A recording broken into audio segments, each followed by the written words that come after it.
Good morning, Denise Dryden here, and I'm not in Whitefish. I'm in Boise, staying at this fabulous Airbnb that has a yurt outside, an organic garden, a water feature, and chickens in the backyard, so I'm sure you're going to hear them.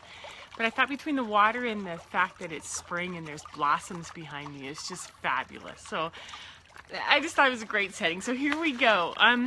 Today I want to talk about compassion for those of us or those people who or just compassion for control. Doesn't matter who we are, where it comes from, just learning compassion about control. So I wanted to start with defining control, again, just in the traditional dictionary, that it's to power, to influence, or to direct, right? To determine the behavior or supervise the running of.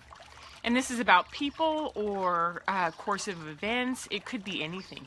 Mostly what I want to focus on is what happens when we apply this towards people.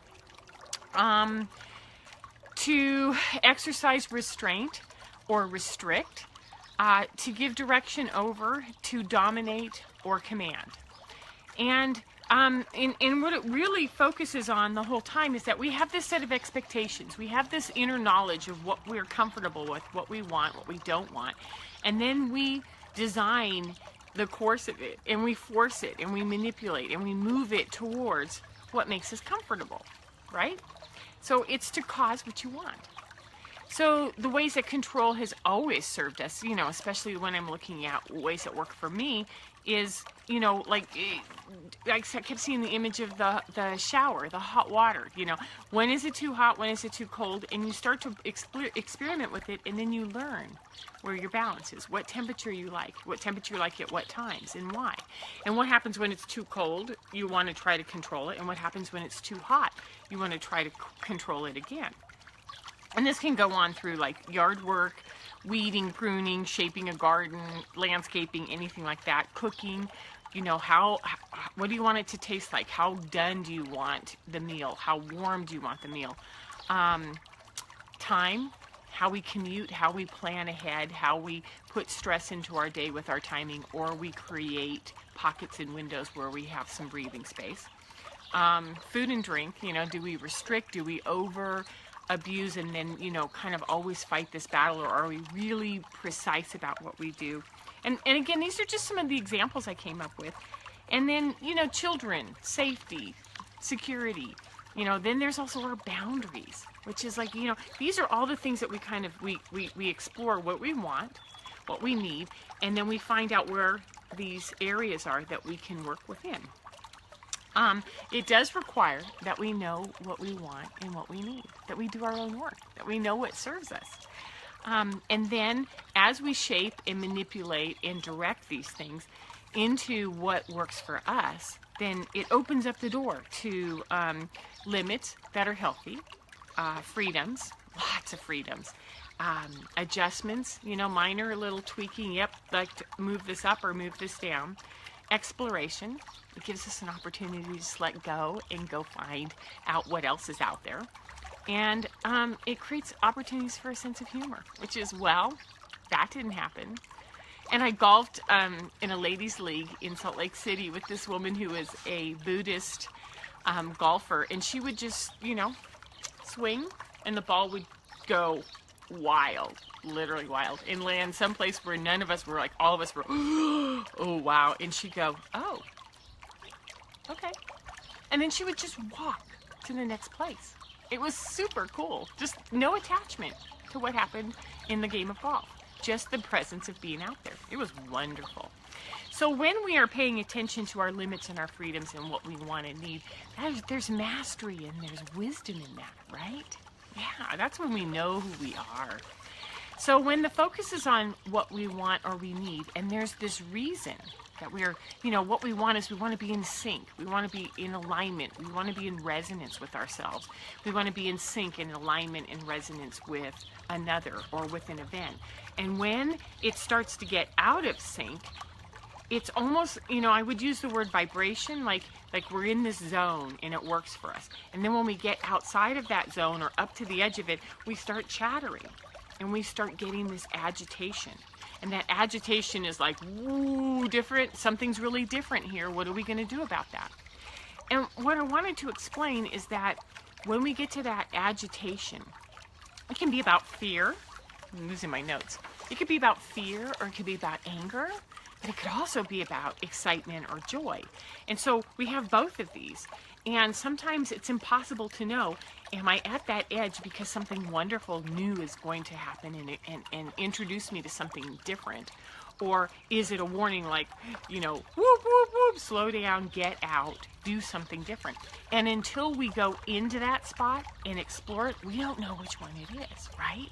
That's why we're talking about compassion today.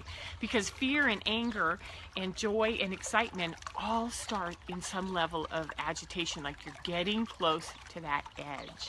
And some of us like to ride that edge, you know, which is in that video I did a couple weeks ago on the what did I call it?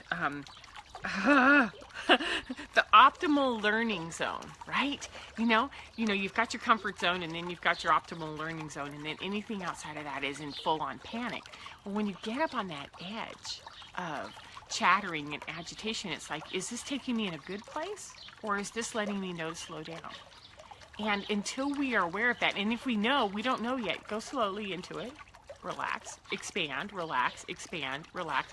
And sometimes that agitation can be calmed down just by inner self-knowledge, right? It makes sense. So that edge is there, and so we know what we want and we need, and we know what that edge is. And then the issue that comes up with control is that we get on that edge, whether it's a kid's doing something that we're, they need to get their homework done because that's going to affect their grades, or we're not talking anymore as a couple, or, ooh, I'm starting to watch the scale go up, or my yard looks like hell because I haven't been doing anything with it. And we get to that edge, right? And everything starts to get agitated. And I'm going to do this with my hands, like, it's really irritating, isn't it? And what happens is we constrict and we try to control it and direct it and manipulate it. And the most interesting thing is that when we do that, we think we're managing, right? We think we're like stepping in and managing, and what's happening is that we're completely controlling another person. We're trying to manipulate, command, dominate them into the direction that we think that they need to go. We don't know we're doing it. But I'm here to tell you that most of our kiddos, most of our spouses, most of our, the people we love, they know that. They know you're right in that control phase, and they know that you're pushing and manipulating and shaping because it's apparent to them. It's apparent. They see it. We don't. And then we're pushing and then posturing into, because I'm the mom, that doesn't work. Because I'm the boss, that doesn't work. Because we're not saying it from a position of awareness. In fact, usually when we have to say something like that, it tells us we're completely unaware, which is something we don't want to get into or don't want to do. And I'm going to do a little intervention here, or a little inclusion on when we're dealing with sensitives, whether we're sensitives ourselves as parents, as adults, or we're working with someone who's sensitive. Their ability to read when you're getting onto that edge, that agitation, when it shows up and when it goes away, is completely apparent much earlier than we would have ever detected. And when we are unaware of what we're doing and we're still pushing that child who sees us in an agitated state pushing, they don't even hear what we're pushing about. They're just reacting to what the emotion or the energy or that agitation is that's in your voice, that's in your body. And so if you see, somebody starting to go off, or something starting to go in a direction you don't want to go, and you start to self-correct it and you see a lot of pushback, that's the time to go inward and go like, what's going on? What do I need to do? So, how to be compassionate about control. So get curious, pay attention, start checking in every day, every hour, set your timer, check the watch every quarter of the hour, go, am I feeling calm? Am I present? Or am I agitated? And then just start collecting that as information. Not to hear that little voice going like, ah, you're agitated again, but, oh, I get agitated every morning about 10:30. I get agitated, and start to find out what the patterns and the rhythms are, and start to wonder what causes that. Because usually when we get into that agitated state, there's some warning signals behind, right? Before that, around that let us know. Oh, we're shifting into something that's going to tip us, something that's going to make it really uncomfortable. So pay attention to that. So you collect information, you see, you feel, you gather. When is it present? Who, what, where, why, how? Start to put it into perspective. Is it just around a certain person? Is it just in a certain environment? Is it at a certain time of the day? Or is it, pervasive all the time? And what might be underneath that? So we want to sort of keep picking it up and looking underneath. Why is that here? What is it here to inform me? So I came up with this idea that compassion happens when we can feel another person, or we can feel something that's happening. So when we can feel it and go, oh, you're hungry. Oh, if you don't get enough sleep, you do not have gas to get through the evening with your kids. Oh, when I'm agitated, my husband and I fight. Fill in the blank. Make that connection. So compassion is like, oh, I get it. And then it's sort of like this nice warm body hug, like, it's okay, now we know what's going on. And if we know what's going on, we know what to do about it. We know how to treat it. If we ignore it, it just runs our life. But if we own it and we pay attention to it and then we hold it in such deep compassion, oh, I get it. And then we just start caring for ourselves on a different level. So this is the kind of stuff that I do. In coaching, especially for those who parent, it's paying attention to where those little rough areas are, when the agitation starts, what works in a relationship and what doesn't. So if you're curious about that, let me know. I would love to chat with you.